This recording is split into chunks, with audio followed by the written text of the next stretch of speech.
Hello बच्चों, हम लोग हिंदी फर्स्ट की बुक में चैप्टर सीता की खोज पाठ पढ़ रहे थे। आज यहाँ से पढ़ना है। राम के पूछने पर सुग्रीव ने अपनी कथा सुनाई। बाल मेरा बड़ा भाई है, वह किष्किंधापुरी का राजा है। एक बार एक राक्षस मैं दानव का पुत्र राक्षस मायावी हमारे राज्य में आकर बाली को युद्ध के लिए ललकारने लगा। बाली उसे मारने के लिए चल पड़ा, मैं भी उसके पीछे था। लड़ते लड़ते राक्षस एक गुफा में घुस गया। बाल भी उसके पीछे गुफा में जाने लगा। उसने मुझसे कहा कि 15 दिन तक अगर मैं बाहर ना आऊं तो मुझे मरा हुआ समझना। 1 महीना बीत गया पर गुफा से कोई न निकला। एक दिन गुफा से रक्त की धारा बाहर निकली। मैंने समझा राक्षस मायावी ने बाली को मार दिया है और बाहर आकर मुझे भी मार डालेगा, इसलिए गुफा के द्वार पर एक बड़ा पत्थर रखकर मैं महल में लौट आया।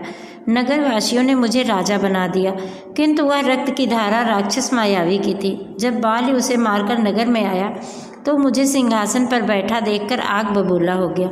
उसने मुझे मारकर राज से निकाल दिया, मेरी स्त्री भी छीन ली है और मेरा वध करने की वह बराबर चेष्टा करता रहा है। चेष्टा मतलब होता है प्रयास। तब से मैं इस पर्वत पर अपने कुछ साथियों के साथ रहता हूँ। बाली मतंग ऋषि के श्राप के कारण यहाँ नहीं आता। राम ने पूछा, बाली को ऋषि का श्राप कैसे मिला?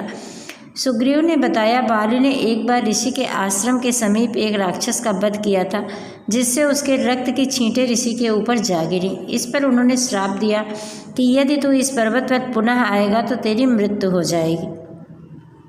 राम सीता को ढूंढते ढूंढते जब ऋष्यमुख पर्वत पर पहुँचे तो वहाँ सुग्रीव को देखा। सुग्रीव को लगा कि राम और लक्ष्मण दोनों भाइयों को बाली ने उसे मारने के लिए भेजा है, इसलिए हनुमान जी के माध्यम से उन्होंने पता लगाया कि ये हैं कौन। तो हनुमान जी ने जब राम का परिचय जाना तो उनको अपने साथ सुग्रीव के पास ले गए और सुग्रीव से राम की मित्रता करवा दी। तो राम ने सुग्रीव के वहाँ रहने का कारण पूछा कि अगर आप किष्किंधा नरेश बाली के छोटे भाई हैं तो आप इस तरह से पर्वत पर इस गुफा के पास छिप करके क्यों रहते हैं? तब उसने सुग्रीव ने अपनी सारी कथा बताई कि उनके रहने का क्या कारण है। क्योंकि एक बार एक राक्षस मायावी था जिसको मारने के लिए बाली गए तो वह अंदर गुफा में चला गया और बाली उसके पीछे पीछे गया। तो उसने कहा था कि अगर 15 दिन तक वह वापस ना आए तो वह समझ लें कि मर गया। लेकिन 1 महीने तक सुग्रीव ने प्रतीक्षा की, लेकिन तब तक वो बाहर नहीं आए। तो सुग्रीव को पूरा विश्वास हो गया कि बाली की मृत्यु हो चुकी है। तो उन्हें लगा कि जब बाली इतना बड़ा बलशाली है, इतना बड़ा योद्धा है, उसे मार सकता है राक्षस, तो उनकी क्या औकात है। तो इसलिए मारे भय के उन्होंने एक बड़ा सा पत्थर गुफा के दरवाजे पर रख दिया और वहाँ से वापस आ गए और नगरवासियों ने उन्हें किष्किंधा का राजा बना दिया।